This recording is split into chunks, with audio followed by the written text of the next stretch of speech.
Welcome to the Infinite Wealth Podcast. I'm Cameron Christensen, along with our co-host Anthony Faso. We just wrapped up our interview with Scott Jelinek, author and real estate investor. He wrote The Art of the Slow Flip. Anthony, what is a takeaway or two that you had? I would say, full disclosure, I didn't know too much of his business model, I, and Typical. I was impressed with it. It was interesting where I've seen some friends that are posting on Facebook that they're buying this property and they're doing it with and they're paying 12% to uh, to buy to a private money lender, and I'm like, 12% sounds pretty good. I was kind of following about maybe taking a policy loan and investing in it, but I didn't put it together that individual is using the art of the slow flip. Man, I'm still trying to digest it all, but I know with a lot of people, when they want that financial freedom, one of the things that's stopping them, or at least what they think is stopping them, is the access to capital. I don't have a lot of money. Well, we continue to tell people, if you got a good idea, money will find you. And I think this is a prime example where he teaches people to get that financial freedom with a little bit of effort. I mean, there's always going to take some effort, but really this could be done with very little money out of pocket, which means the more work you put into it, I mean, it's unlimited of the amount of money that you make. And so we talk about the BRRRR strategy, but this could be another strategy that can help you achieve those goals. And finally, I would say this is another example of how there's many ways to make wealth. You just need to find one that really speaks to you. And this one may be it. So I encourage you to continue to listen. Cameron, what takeaway or two did you have? I had two takeaways. One of my favorite takeaways from this one was actually a quote that he gave us. And what he said was, if you do what's hard in life, life will be easy.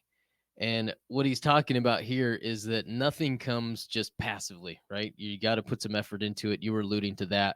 But what he's talking about is, hey, you got to go out there. You got to put the effort in. And if you can put effort in the next 5 to 7 years, you can be financially free. And I think that 5 to 7 year time frame, it works for a lot of people when they look at it. A lot of people come to us and they say, hey, I want to achieve freedom in 5 to 7 years.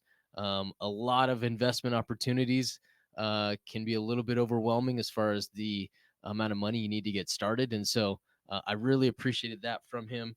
The other part of it was this strategy, in my opinion, is very attainable for a lot of people. Not only does he got a group, but he's also got the book. And in that book, he's going to lay out this strategy step by step for you. There's nothing that's overlooked. And so, man, if you're out there and you're looking to achieve financial freedom in the next 5 to 7 years, take the time to do the research on the art of the slow flip. We just interviewed Scott Jelinek, author of the Art of the Slow Flip and real estate investor, and hope you guys enjoyed this interview. Enjoy the episode. If you're an investor or want to be an investor and you're looking to create passive income that exceeds your monthly expenses, then this is the podcast for you. Here on the Infinite Wealth Podcast, we combine the philosophies of Robert Kiyosaki's Rich Dad Poor Dad, along with Nelson Nash's infinite banking concept. Welcome to the Infinite Wealth Podcast. I'm Cameron Christensen, along with our co-host Anthony Faso. And today we are excited because we've got Scott Jelinek here joining us today. Scott, welcome. Thank you. I'm glad to be here. I was telling you earlier, I want to interview you more than I want to be interviewed. Great to hear about your stuff. I know, man. We've been running, we've got clients that have been running the same circles. So your name has come up, and actually clients have brought you as a suggestion over the last several months to us. So we are excited to have you. Scott, you are the author of a book called The Art of the Slow Flip. I think there's a lot of people that have heard about flipping, but don't really register with slow flip. So let's start there. What is a slow flip? So one of the short definitions I try and give people, I say it's the flipping a property as slowly as possible for the fastest path to wealth. And I try and word it in words people will understand. So I tell them we buy them like a car and we sell them like a house. And that gets people in the right mindset of we're buying them short-term financing and we sell them on long-term financing. And so where are you finding these houses? What does this look like? So, and I tell you the model a lot of times. I didn't even ask you guys, where are you located? Where are you physically located? What state are you? We're in Las Vegas. Okay, I was just in Las Vegas last week, 109 degrees every single day. It was beautiful. It's hot. So in Las Vegas, the model does not work in Las Vegas, right? It doesn't work in a lot of states, but we have people all over the country who do it. You just have to buy in states where it works. So when I tell you the model, the numbers, a lot of times people, their first instinct is, you're lying. You can't buy houses for that price. That's impossible. All this stuff. And I always tell them, I say, rather than scream at your screen, just pull up your phone and use Zillow and type in states with houses under these price points, right? So I'm going to tell you the numbers. We typically will buy houses for $30,000 or less. And I know people's first instinct when they hear that, they're like, oh, what are you going to get? A shack, 4 sheets of plywood in a tarp? And then I say, just Google it, go to Zillow. It's amazing what you can get in other states. Now, I live in Virginia, and I have the bulk of my properties are out here in Hampton Roads, but I've been doing this for a long time. Right now, it's hard to find them in these price points, but there are several states where there are thousands of them. And so what happens is, there's we call it real estate purgatory. The banks won't finance these houses. Banks have a limit of $50,000 or more to do a mortgage. So the banks won't finance them. And yet you have these sellers that need to sell their house. They need to sell it for cash, yet the buyer needs financing. And so we basically get in the middle where we can offer cash to the seller and then offer financing to the buyer. And it works beautifully because we don't use our own money. My people in my group don't use any of their own money. They use private money, but they finance it like a car. So they'll get a 5-year loan on it, but then they sell it to the end buyer on a 30-year loan. And then they just make the cash flow. We don't do repairs. We don't do maintenance. We don't do any of the landlording stuff that has driven. That's what made me gray in the first place. We don't do any of the landlording stuff, right? We operate like a bank and keep it really simple. Love it. How did you get into that space? I can't assume that you started there. No. So, we don't have enough time to get into the whole thing today, but I will tell you, I started buying in 1994. And I was buying, and I don't know, well, I know you're old enough, so I don't know how old you are, but back then there was a thing called non-qualifying assumptions. And you used to be able to take over a mortgage with no credit check, no job, no anything. Non-qualifying, it meant non-qualifying from the bank. And that's how I started buying. It would be $2,000 down or $5,000 down, almost exactly like I sell today, right? And we crushed it. And I started buying everything I could around Virginia Beach. And then I started learning, learning is what killed me. I started learning about 2001 when appreciation started. I started learning about, refining, pulling out the equity and doing all the stuff everybody taught. And then I built it up to about 84 houses by 2007. And in 2007, I got smoked, as most of the world did at that time, because now I was all leveraged like everybody said to do. And I lost a ton of houses to foreclosure. I lost about $1 million in cash trying to fight the good fight. And then as the dust settled, houses were now cheaper than ever. Literally the exact same house that I had sold to somebody for $199,000, I bought again and still own to this day for $30,000. And so the prices were ridiculous, only I had no money left. Banks wouldn't finance them. And so I started coming up, well, how can I buy them? These are the best deals ever, but I have no money.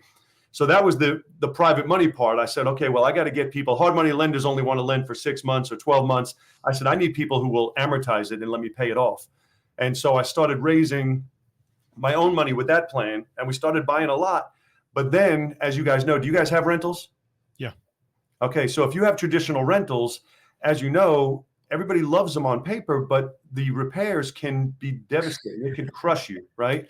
And so I was starting to buy all these properties and working toward my 5-year plan to get them paid off.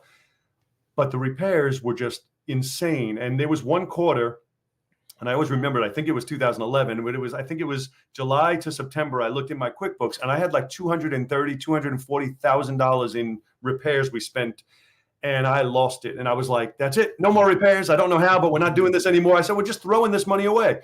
And so that's where we slowly formulated the byproduct. We already had that down, but then I said, okay, well, now we're not renting anymore. We're selling them with long-term owner financing. And so my goal has always been to try and keep their payment at roughly what the same payment it would have been if they were renting. And it never goes up. So my buyers get a great deal. I have one I'm closing on as soon as I get off this, that my buyer is cashing me out and selling it, and they're making a ton of money. But I'm okay with that because I'm just the bank. You know, I literally am just the bank. I process payments, and that's it. And so that's kind of how it evolved over time to what it is now. In 2011 is really when I've been strictly doing slow flips ever since. I heard a couple things in there. The question I have for you at this point is who's buying? Is this investors or is this somebody wants to live in it and own it? So when I started, I was primarily selling to homeowners. Okay. And then whatever year it was when Dodd-Frank came out, they made me all nervous that you're selling. You can only sell 3 per year per entity to homeowners. You can sell an unlimited amount to investors.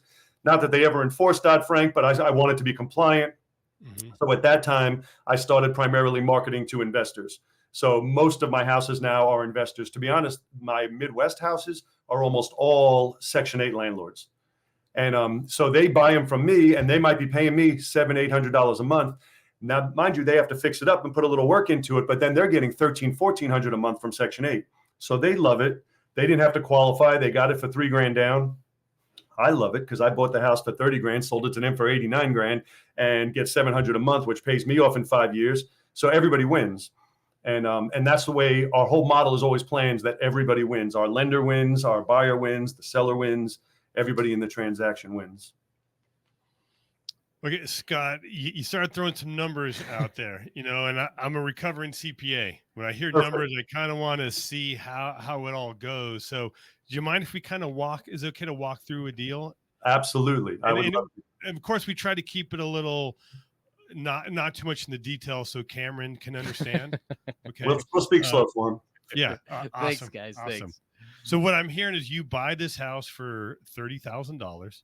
And we pay a ridiculously high interest rate. We pay 12% interest. I have been since 2011, and I still pay 12% interest. So and we amortize it for 60 months. So that makes our payments $667.33 for 60 payments. Our 61st month, we have no payment. It's amortized. Gotcha. Okay. All right. So you own the house. You're not doing any repairs, right? So correct. Then you turn around and sell it to an investor? Correct. And then are you the bank or we strictly are the bank? Now the deed stays in our name. We do it through an agreement for deed or a land contract. Every state calls them something different. So the deed stays in our name. Sometimes we'll transfer it if there's major work they put into it, but 99% of the time the deed stays in our name until they pay it off, which is a 30-year process. But they get all the benefits and burdens of ownership. So from day one, that landlord now will put in paint, carpet, appliances, whatever he needs to pass Section 8 inspection. We never see anything. All we see is on the first, we get a check. That's it. Whatever he rents it for is his business. If he makes $300 or $3,000, that's his business. And he just pays us just like he would a bank. On the first, he makes a payment every month. So those first 5 years, we're repaying the private money. I would imagine our cash flow is probably small or zero? It's small or zero. And so the way I teach my people is to consider it zero. And I'll tell you why. So we get a down payment. Typically it's $3,000 to $5,000 down. In some higher dollar houses, it's more, but typically the average is $3,000 to $5,000. So not only is the cash flow zero, I tell them, don't spend that money. We leave it in your bank account. And I'll tell you why in a second. And then you might cash flow $150, $200 a month. But again, I tell them, nope, you leave that money in the account. And the reason is we have 60 payments due to our lender, right? Well, we don't always get a perfect buyer on the first go. Sometimes it's the second go, sometimes it's the third go. And then you may have to do an eviction or have a vacancy for 2 months or 3 months or 4 months, right? And I don't want my whole world is freedom and no stress. And so I don't want my people to have stress now. They're like, somebody's not paying, and how am I going to pay this payment? So I'm like, well, if you listen to the way we teach, that money's sitting in the account and you have enough to last you 6, 7, 8 months if need be. And the ones who listen, they are able to scale and they do really well because of that. So I try and teach them no cash flow. There's a saying I like to repeat, which I'm sure you guys have heard before, but it is, if you do what's hard, life will be easy. And if you do what's easy, life will be hard. And most people do the BRRRR method and all the stuff they try and do. And it's easy because you make money right now, right? And that's why the people that hate my model, they hate it because they're like, well, I don't want to wait 5 years. I want money right now. And I'm like, well, that's great. 5 years from now, you're going to wish you started today, right? This is the hard route. It is hard because you're working for 5 years and you're really not making any money, but you're setting yourself up for the rest of your life to not have to worry about money, period. And so is it worth 5 years? I'm like, well, yeah, people work at their job 40, 50 years and don't have this. So it's just doing what's hard now so you can be free forever. So Scott, I just want to continue down this road. So we sell it to an investor. There's a down payment, but we don't transfer ownership. So Correct. Let's say they default. Let's say they make 6 months payments and then they disappear. It happens. What happens? We only invest in states where it's a regular eviction. So it's a regular eviction as if they were a tenant. So in some states, they treat it as though you have to do a foreclosure. We don't invest in those states. The states we invest in treat it as a regular eviction. Now, in some of the states where my people do invest, they will treat it as a foreclosure once they pass 20% equity from the sales price you sold it for. But typically on an amortization schedule, that takes about 11 years. So the way I look at it is, hey, if they make it 11 years, then yes, you'll have to go through a foreclosure. But most of the states, they treat them just like a tenant from day one. Okay, so you sold it to an investor who hopefully in theory has a tenant in there.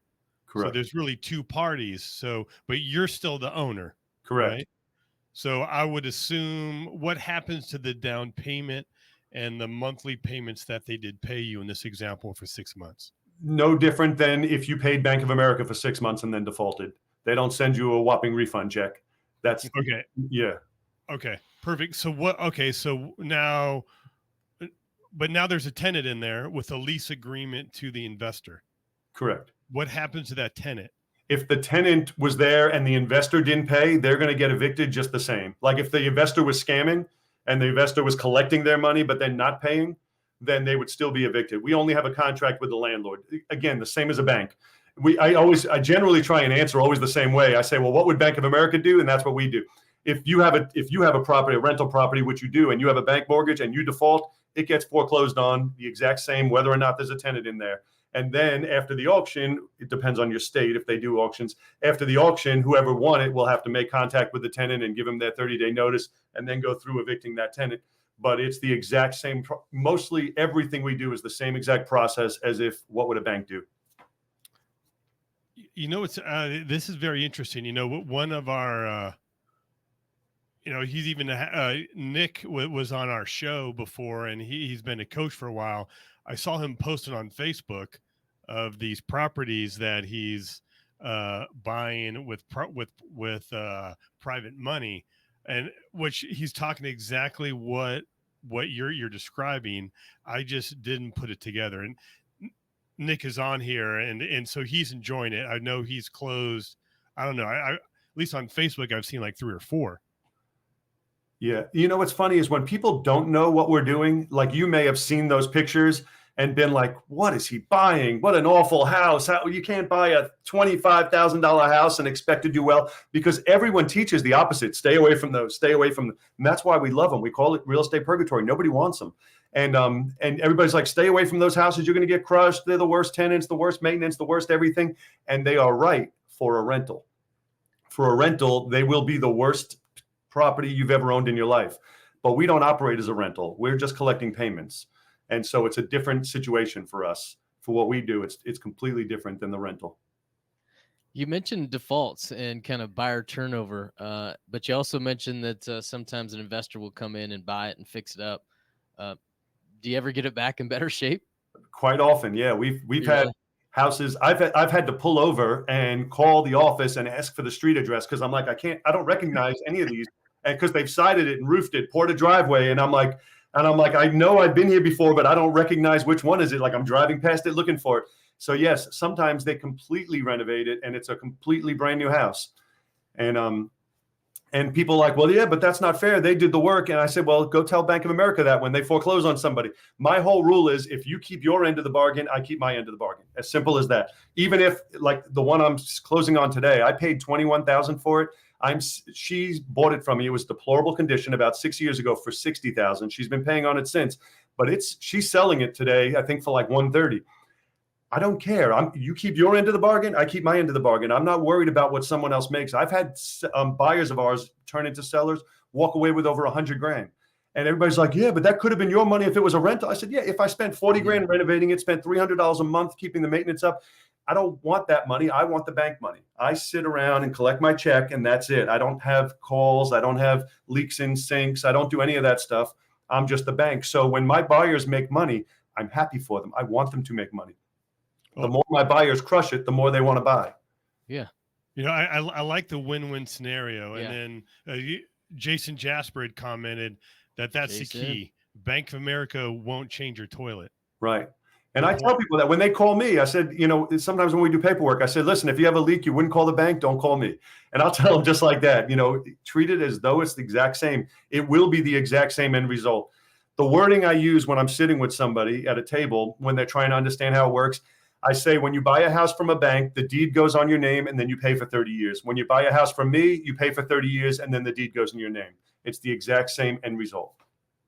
Scott, what I'm hearing is very transactional on the front end, and then a lot of loan servicing. Are you doing that in-house, or what does that look like? Right now, I'm doing it all in-house. I bought a house in the Bahamas now, and my son is 15. And so my plan is, I got 3 years left till he leaves for college. So my plan is in 3 years, we're going to start doing the winters in the Bahamas. And so I have 3 years to try and make it completely automated without me, so I don't have to do it while I'm there. But as of right now, I still handle all the I handle all the transactions.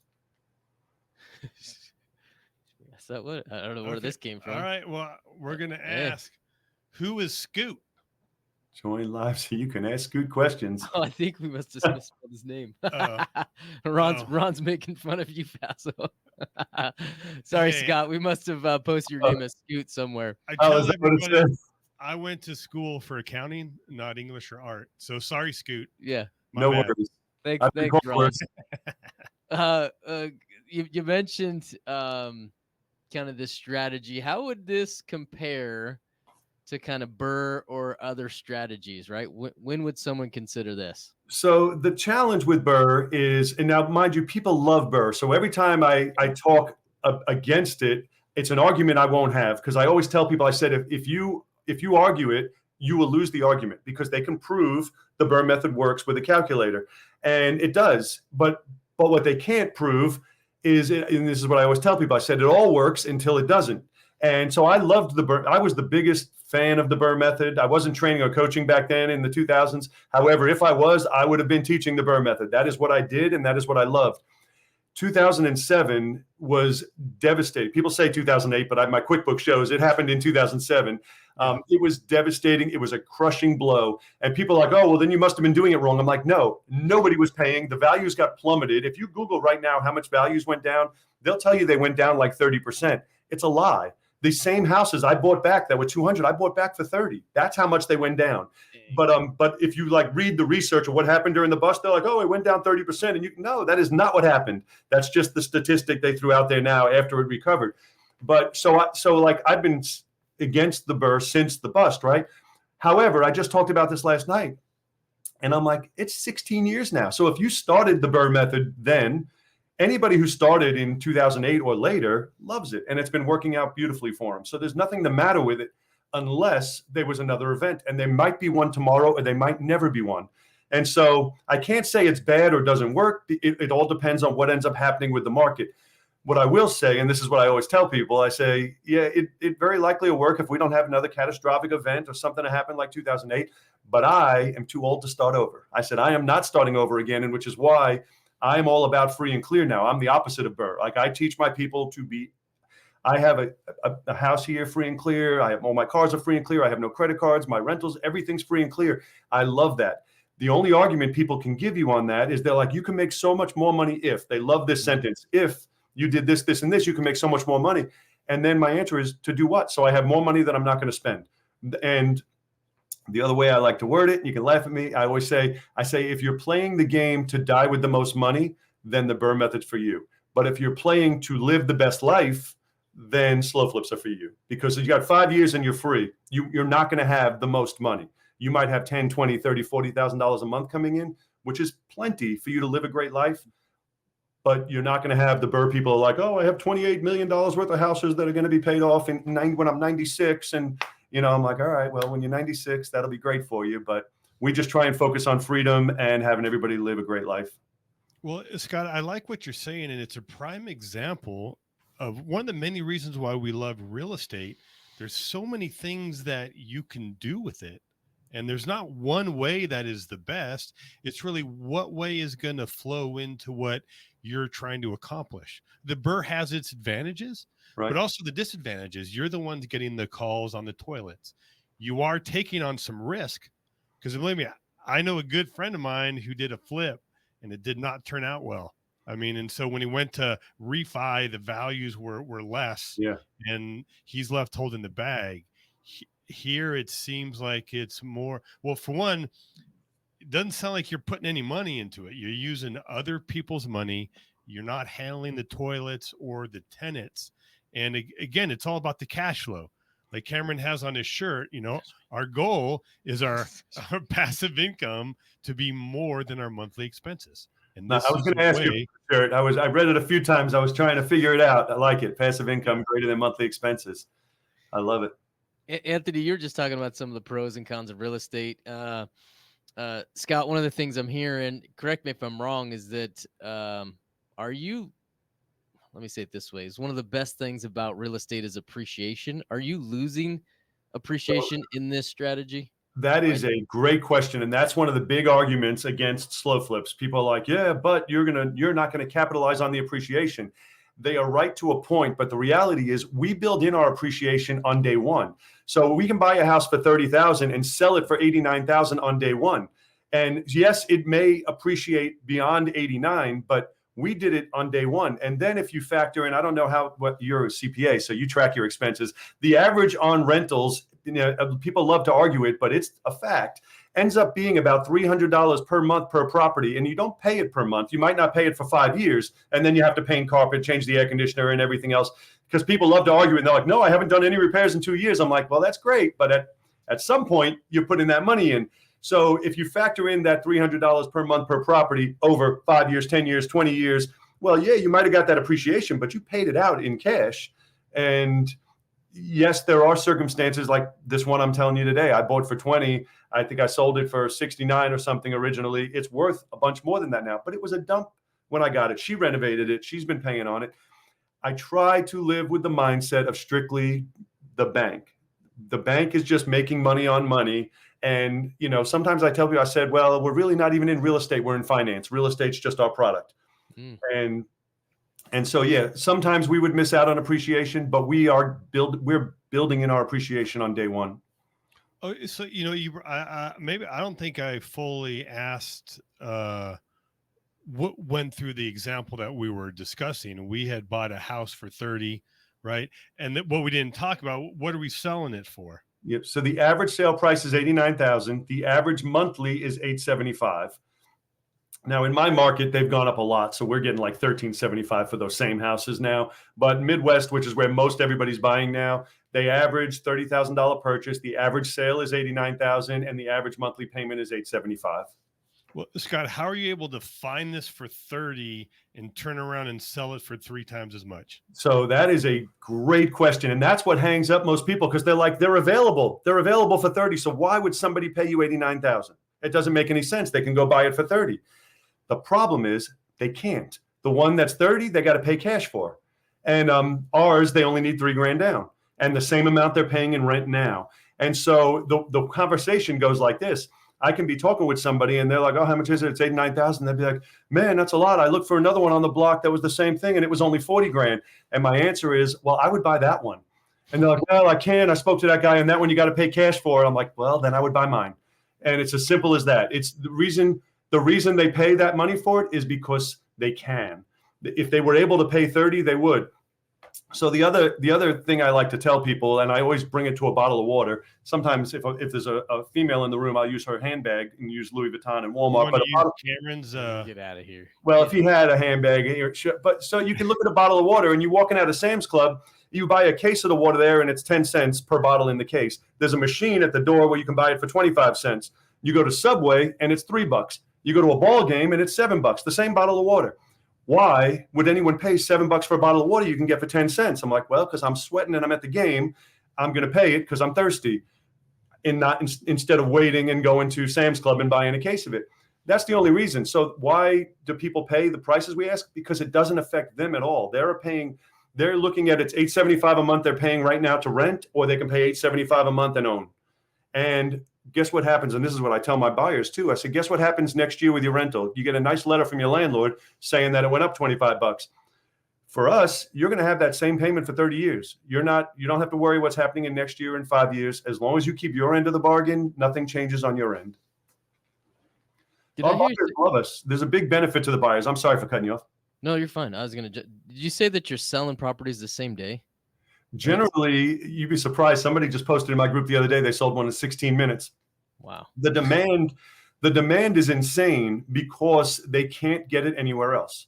Now, there is occasion, there'll be one-offs that they've been available for 2 months and it didn't fill. It does happen where one, for whatever reason, certain properties will sit a little bit longer. But like in my market out here, we can't finish a day without them being gone. If I have a Virginia house come vacant, it doesn't last a day before it's gone. Out west, sometimes it could be 2 weeks till it's gone. But there's a huge demand for what we do because they can't get, this is what people like. Why would they buy it? I'm like, because they can't get it anywhere else. So the flip side, I'm going to answer a question you didn't ask because I can see people always think it in their head. They're like, but isn't it predatory? Aren't you taking advantage of somebody, charging them $89,000 for something that they could have bought for $30,000? And I agree with all those questions, except when you look at it from their perspective, because my buyers love us. From their perspective, it cost them no more than they were going to pay anyway. So their choice wasn't the $30,000 or our house. The choice was rent for the next 30 years and have nothing to show for it, or buy this one and at the end you have a house. Those were really the two things that are being compared, not can you buy this for 30, because they don't have the funds. If anybody wanted to be mad at anybody, be mad at the banks for not financing the lower end housing. Scott, we got another comment here from Jason Jasper. He says, my first one sat for a little while before getting a tenant buyer, but because I paired it with the infinite banking method, he had no stress. See, I love that. And that's why I need to have you guys on mine for training, because I really think this works. What you guys do works really well with what my people do. But we can talk about that at another time. But I think that is fantastic. Well, Scott, you're right. Okay. But I'm just teasing. But you are. How do you find these properties? Are they hard to find? They are readily available. So in my market here, they're hard to find. But I also wholesale, so I do marketing, and then every now and then a deal will come up that doesn't fit the wholesale model. It fits the slow flip model. Okay. But out west, when I say out west, I'm talking about mostly like Missouri, Indiana. There's a bunch of states that my people invest in. They are relatively available. They're on Zillow. They're on the MLS. They're wholesalers. If you join the Facebook groups, the real estate investor groups in those markets, they're just out there daily from wholesalers. There's no shortage of them. The biggest challenge my people have is not finding the deals, it's finding the private money. That's the biggest challenge. That's their only handcuffs. If they had more private money, they can 10x what they're buying. But typically they'll raise money and they'll get 300 grand, and now they're able to buy 10. But then once they get that 10, they're back hunting for more private money. So that's why we pay so good. That's why we pay our lenders 12%, because we want to make it attractive, because we need more and more lenders. How are you able to sell it so fast? Are you using the MLS or? No, we don't use the MLS. It's typically Facebook Marketplace, Craigslist, and if it's local, they do signs. Okay. Okay, so that means there's no realtor fees? No realtors. Okay. Earlier, the question I just thought of is earlier I'd asked who's buying them. You mentioned investors. As far as advertising, Facebook, Craigslist, and all that stuff, as I was thinking more of the tenants, is there an underwriting process for the tenants?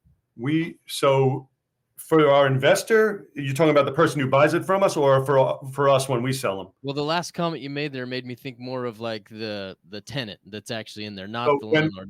When we sell them, we are 1,000% first come, first serve. Okay. That's it. First person to put the money. If it's $5,000 down, first person to put the $5,000 in our hand is the one who gets it. We don't do any credit checks on them. We don't do job checks. We let it be first come, first serve. And the reason I do that, people are always like, that's crazy. You can't do that. Everybody hates that. And the reason I do it is because that's how I started buying. Back then it was non-qualifying assumptions, but it was the first person to make a deal with the seller. There was no checks. The seller said, give me $5,000 down and take over my mortgage. And if I was the first one to do it, I got it. And I always think back, because everybody's like, you have to do credit checks. You have to do this check and that check. I'm like, well, had they done that, I was mowing lawns back then. I said, for all I know, I'd still be mowing lawns had they told me I couldn't buy because I didn't have a job and I didn't have a credit check and all this. So I feel wrong for me to be checking someone else's. And you know what I mean? When nobody checked mine, and that's how I got started. So we do it first come, first serve. Scott, I see you mitigate that risk by getting that down payment. Yes. So if they don't follow through, you do have that. Scott, it seems at a high level that this sounds like a great strategy. I imagine there's some moving parts and we're not going into some of the details. So how do you help people implement this strategy? So I have a group where we basically work every week. Every week we do it all together to go over, because there's challenges. You know, not everything sounds great at a high level, but there's always going to be challenges. There's going to be a city inspector who's complaining about something, or a rental inspection that's needed, or somebody who's not paying and they have to be evicted. There's always going to be some challenges, and so we basically work through the challenges every single week with everybody's questions, because there will be challenges, and I found that that's priceless, and that's why. We're not getting into the group here today, but that's why, when I set up my group, I made it indefinite, because everybody's like, well, is it for a year? Is it for 6 months? I said, well, we're not going to be done in a year or 6 months. This is forever. And so I'm like, nope, we're just going to keep going, because it's something that's constant, ongoing, and constantly evolving, as with any real estate. You guys do the BRRRR method, or how do you do yours? There's always going to be challenges that are coming up with it, regardless of what system you're using. There's always going to be ongoing challenges. Yeah. You mentioned kind of resources that are evergreen. You also wrote a book. Yes. I think you mentioned it earlier, The Art of the Slow Flip. And so when I wrote the book, and I think I told you guys already, anybody that wants to get there, obviously it's on Amazon, but you can go to slowflip.com and there's a bunch of other free bonuses with it. But when I wrote it, I took it step by step. So I left nothing out. I've read a lot of books. I'm constantly reading. So I read a lot of books, and sometimes you read them and you're like, well, that just told me what it is, but didn't tell me how to do anything. And so I made certain not to do that. So we went step by step through every single part of even raising money, which is a big part of the business. So we covered everything in the book, and it's been doing really well. I'm surprised with, I self-published this one. Mm-hmm. This is my second book, and this one I self-published. And it has been in real estate investor, I think it's real estate or homes, whatever the category is. It's been below 100 top 100 books for over a year now, which I was surprised, because I did it all myself. Congrats. And that's at slowflip.com for anybody that's listening. Yeah. And there was one other question.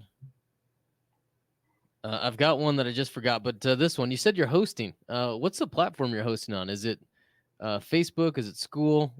Where are you at? You talking about my group? Yeah. My group is through school, and I'm a fan of school. I enjoy it a lot. Awesome. What do you like about it? Just out of curiosity. We're creating our community right now as well. So, if you want one, we're offline. I could let you look at mine. But what I love it because I used to use, I'm not a tech guy. I'm very much not tech savvy, right? So I used to use through ClickFunnels for a membership site. I used to use Facebook for the Facebook group. Then you had your courses all separate. This has everything together. The community is phenomenal, way better. When you're on Facebook, you are distracted. You look at Facebook and there's ads running on the side. They put other people's stuff, even though it's your group. They own you, they control you. And I always tell people, I said, if you didn't believe it pre-COVID, you definitely believe it now. If you said the wrong thing, they can eliminate you. And that's why I kind of decided, I said I wanted to own my group, so I'm not beholden to whoever's platform I'm on, right? And so I have all the courses that are in there. We have the community in there.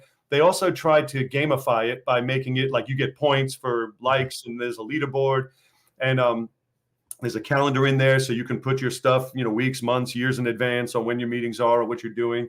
It's I'm a fan. And I'm not a tech guy, so I always say if I'm able to do it, then anybody can do it, because it's that simple. And I used to have all these different softwares for the same thing, and I couldn't hardly figure any of them out. And now I love school. It's so easy for me. Great. We got another comment here. Yes, we've really enjoyed the Slow Flip family group in school, and we'd love to add an Infinite Wealth channel. Thanks, Scott. Thanks, Jason. Scott, you mentioned something before we started recording that I think is worth noting here, is that you had mentioned you have maybe 158 properties, but more importantly, I don't know if that number's right, you can correct me, but more importantly, you mentioned that you've got a student that has now surpassed you. Yes. And I think that's a sign of a great teacher. Give us a success story. Maybe shed a little light on this student's path. So and I don't know if he's passed me. I think today is the day. I think he has a Okay. closing today he's gonna have more than me. I have 178 right now, and I believe last time we spoke he was at like 165. But he called me last week and he's like, "So how many do you have now?" And he's like, "Yep, I'm gonna be past." His goal was to pass me. We have a slow flip cruise coming up in July 27th, and his goal was to pass me before then. But then he told me he had a closing today, and he believed he was going to be passing me now. And I think that's fantastic. A lot of the guys in the group, see, I told them this a year ago. I said, "You're all going to pass me." And the reason is he's only 30. The reason is I'm not like diehard buying anymore. I have more than enough. So I still buy, but like this year, I've probably got 3 or 4 new that I'm keeping. Because if a good deal comes across, I buy it, but I'm not out there scouring, looking for them. I don't need any more. And so I still buy them because, if a deal's there, I'll buy it, but I'm not looking. But the guys who are actively looking, they're building at such a rate that I'm like, you're all going to pass me in a couple of years, because I'm kind of, I kind of stopped. I'm still buying, but not, I'll probably buy 10 for the year. They're buying 10 a month. Yeah. So yeah, they're killing it. It's fun to watch how well everybody's doing. And it's really fun. The reason I say I made the group indefinite is because the real magic happens when we hit the 5 years. Yeah. And that's when the real magic happens, when they start, oh, I have 5 free and clear, 10 free and clear, 30 free and clear. That's when the real magic happens. Awesome. Scott, where can they find you? Where's a good resource for them to go once again? So, the best place would be slowflip.com. As far as social media and everywhere else, I'm on everything, but just under my name, Scott Jelinek. So there's no magic needed. Just type in my name. Awesome. Hey, man, really appreciate you coming on today, shedding some light on the art of the slow flip. And yeah, man, I think we're going to have some of our clients will be knocking on the door of that school academy that you got going. I have a question for you, though, before you let me go. Your shirt you're wearing, is that a custom shirt that you guys made, or did you buy that somewhere? I like it. This is a custom shirt. Thanks for asking. Right, as Anthony introduced it, passive income greater than monthly expenses, and underneath it we have Infinite Wealth Podcast. So this is kind of our branding. You're gonna have to send me a link to wherever you sell them. I want to get one. We'll send you one. Yeah, we're gonna send you one. Happy to send you one. The cool thing is every time somebody asks me about the shirt, I got to tell the story of where we get them. We get them from an organization called AIM. And what AIM does is they actually rescue women out of sex trafficking in Cambodia. Wow. And so one of the things that they found over the years of taking the women out of that situation is that oftentimes they end up going back because there's no way of providing for themselves. And so AIM came in and partnered, built kind of a factory there. And so once they rescue them, they give them an opportunity to support themselves and their family.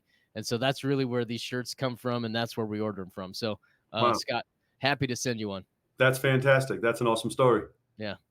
Awesome, man. Well, what's even more fantastic was you being here today, shedding some light on the art of the slow flip. Really appreciate you being here. All right. Well, thank you. That was fun. I'm glad you guys had me. I appreciate it. Now I'm going to have you on mine. We look forward to it, Scott. You added some good value. Thank you. And go make it. If you like this video, I know you're like this one.